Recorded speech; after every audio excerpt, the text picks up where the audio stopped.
Do you love trains and do you love miniatures? Then this model railroading episode is for you.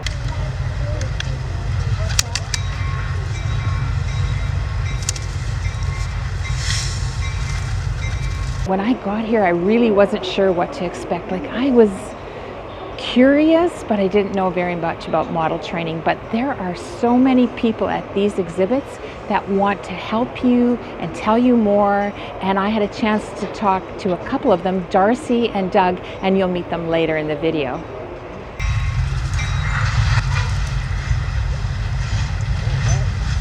What fascinates me is the detail and the way that they create the surroundings and the settings for their trains.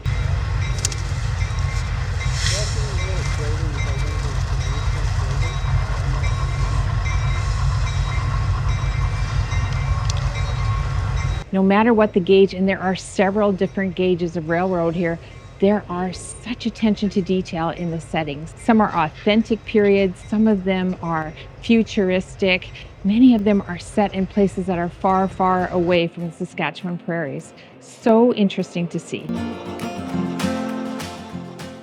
These tiny trains aren't just toys, they're engineering marvels, rolling through landscapes that are breathtakingly detailed. Whether you're a lifelong train lover or just discovering this incredible hobby, stay with me as we meet some of Canada's most passionate model train builders. You won't believe what they've built.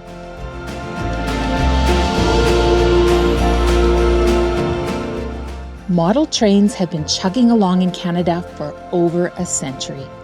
What started as simple toy trains has become a serious passion for thousands.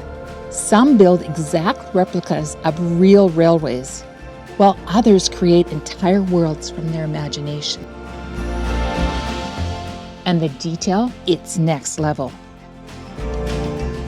From tiny logs floating in a miniature river to weathered rust on a boxcar, these model builders don't just run trains.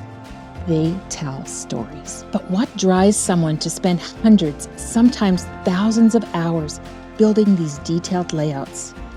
Let's find out. So how do you build a model railway?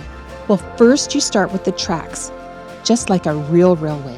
Then comes the fun part, building the world around the tracks. Mountains, rivers, tiny farms, bustling cities, you name it. The real magic is in the details. If you really want to see model railroading at its finest, go where the model railroaders are, at model train exhibits. This is where the best of the best come together. Are you from somewhere where there's water and an ocean port?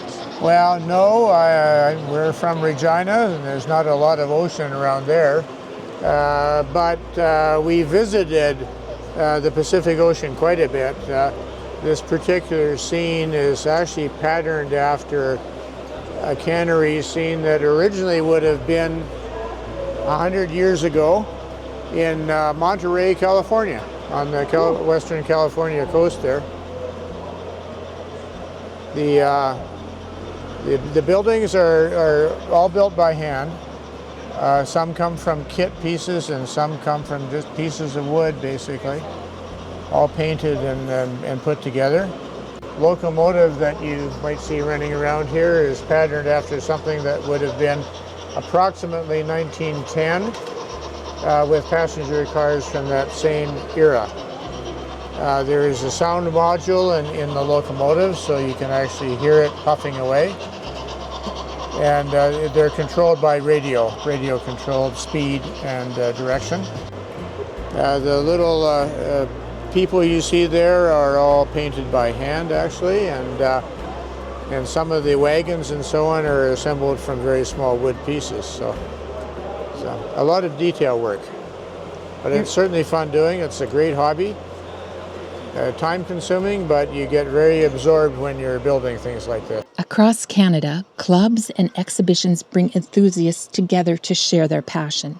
And it's not just for fun. Many modelers see it as preserving Canada's railway history. Yeah, this particular railroad is a special kind of a scale. The model railroads come in different sizes. The most common one is a bit smaller than this scale. This is called O scale, which is one of the larger sizes, running on what's called narrow gauge track. It's HO track. Like in the good old days, narrow gauge was often used for short line railroads, serving industries like this, and also logging and mining. From history buffs to tech lovers, model railroading has something for everyone. Whether you're reliving the golden age of steam or building the railways of the future, this hobby is all about passion and precision. The boats there were built from kit form actually, and then all hand painted and everything. And the water is actually a brushed on type of a rosin to give the water luminosity there.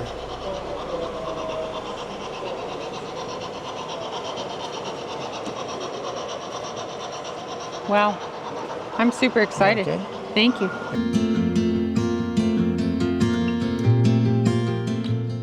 Have you ever built a model railway? Or do you have a favorite train memory? Let me know in the comments. And if you love exploring Canada's hidden gems and meeting amazing Canadians, hit that subscribe button. I've got more incredible stories coming your way.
Keep exploring Canada.